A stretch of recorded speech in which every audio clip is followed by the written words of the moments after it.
चुगलखोर पड़ोसन। क्या कर रहे हो? छत पे जाके अखबार पढ़ूंगा। बस यही करो। तुम्हें पता भी है कि बहू क्या गुल खिला रही है? उसने नया फेसबुक अकाउंट बना लिया है। रोज 10 फोटो डालती है। हमारे परिवार की तो नाक कटवा देगी ये। और तुमको ये बात कैसे पता चली? अरे पड़ोसन ने बताया। उसकी बहू भी फेसबुक पर है ना, तो उसको पता चल गया।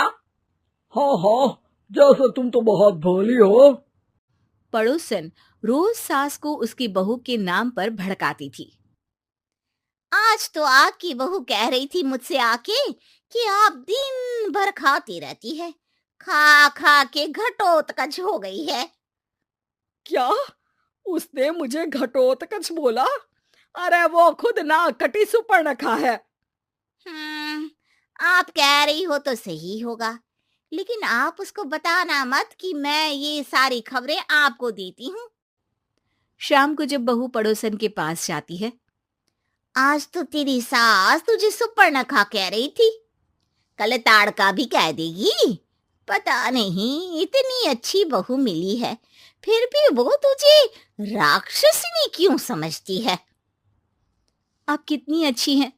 आप मेरी सास की हर बात मुझे बता देती हो, वरना मुझे पता ही नहीं चलता कि वो मेरी पीठ के पीछे इतनी बुरी बात करती है। चालाक पड़ोसन रोज ही दोनों सास बहू के सामने उन दोनों की ही बुराई करती और चुगली करके बातें बता देती, ताकि दोनों में हमेशा लड़ाई होती रहे। आपने तो बस छत पे बैठ के अखबार पढ़ना है और चाय के घूंट पीना है। बहू की वजह से मुझे तो जहर के घूंट पीने पड़ रहे हैं। कल वो मुझे मोटी घटोत्कच बोल रही थी। तो तुम भी तो उसको नाक कटी सुपर्णखा बोल देती ना। हाँ हाँ, वही बोल दिया मैंने उसे। आप मुझे कितना समझते हो? बहुत अच्छे से। अब मुझे वो ये बात पड़ोसन ने बताई ना, वही तो है आपकी शुभ चिंतक। पर मैं इस बहू को ना सबक सिखा के ही रहूंगी। जरूर सिखाना चाहिए, पर आज तुम मेरे साथ शाम को छत पे बैठना, एक तरकीब बताऊंगा। बिल्कुल बिल्कुल, कितना ध्यान रखते हो जी आप मेरा।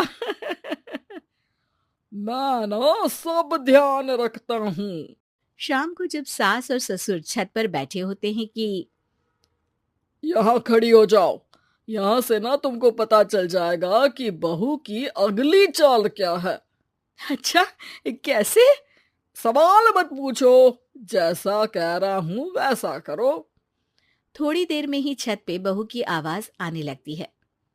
मेरी सास लायक ही नहीं है। मुझे पता होता तो सास बहू की भी कुंडली मिलवा लेती पहले ही। तेरी सास तो मुझे भी पसंद नहीं है। मेरे पास जब भी आती है तेरी बुराई करती रहती है। कभी सुपर्णखा कहती है, कभी हिडिंबा कह के कामचोर भी बोलती है, अरे कभी कभी तो चुगलखोर भी बोल देती है। काश आप जैसी होती मेरी सास। ऊपर छत पे पड़ोसन और बहू की आवाज सुन के सास के होश उड़ जाते हैं। समझी? जी समझी। सुबह तुम्हारे सामने ये बहू की बुराई करती है और शाम को बहू के सामने तुम्हारी। मतलब आप सिर्फ अखबार नहीं पढ़ते, सारी खबरें भी रखते हैं। अब तो इस पड़ोसन को भी सबक सिखाना पड़ेगा। शाम को सास बहू को जाके पड़ोसन की साजिश के बारे में बता देती है। हाँ, मुझे माफ कर दो माँ जी। तुम भी अपनी माँ जी को माफ कर दो, इन्होंने भी तो तुमको बहुत कुछ कहा है। अरे बस बस, अब ये सोचो कि पड़ोसन को सीधे कैसे करना है। अगले दिन सुबह पड़ोसन सास का इंतजार कर रही होती है, लेकिन वो देखती है कि वहां सास और बहू एक साथ आ जाते हैं। अरे अरे आज दोनों एक साथ।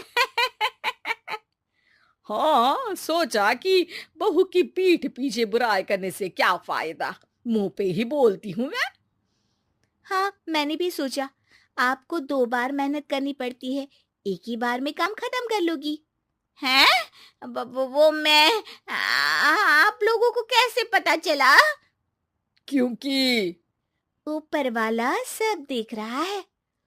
पड़ोसन ऊपर देखती है, वहां ससुर खड़े होकर हंस रहे होते हैं।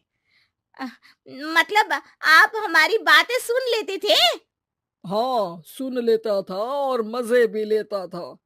आपको तो शकुनी होना चाहिए। क्या चाल खेली है आपने, एकदम सास बहू के सीरियल जैसी। तो बताओ पड़ोसन जी, मेरी बहू ने आपसे अब मेरे बारे में क्या बोला? यही बोला कि सास बहुत अच्छी है, बहुत ध्यान रखती है। अच्छा, और सास ने मेरी क्या बुराई की? नहीं ना की बुराई, हमेशा तारीफ करती है। भगवान सबको ऐसी सास दे। मेरी गलती है जो मैंने आप लोगों में आग लगाने की कोशिश की। पर छत पे लगा हुआ सीसीटीवी, यानी कि शर्मा जी सब देख रहे थे। हाँ जी, हाँ जी, मुझे माफ कर दीजिए। माफ क्या? आपको तो अब हम साफ ही कर देंगे अपने वालों की लिस्ट से। आज से आपकी और हमारी बात बंद, लेकिन बुराई जारी रहेगी। अब आपकी हरकत के बारे में पूरे मोहल्ले को बताना तो पड़ेगा ना आंटी जी।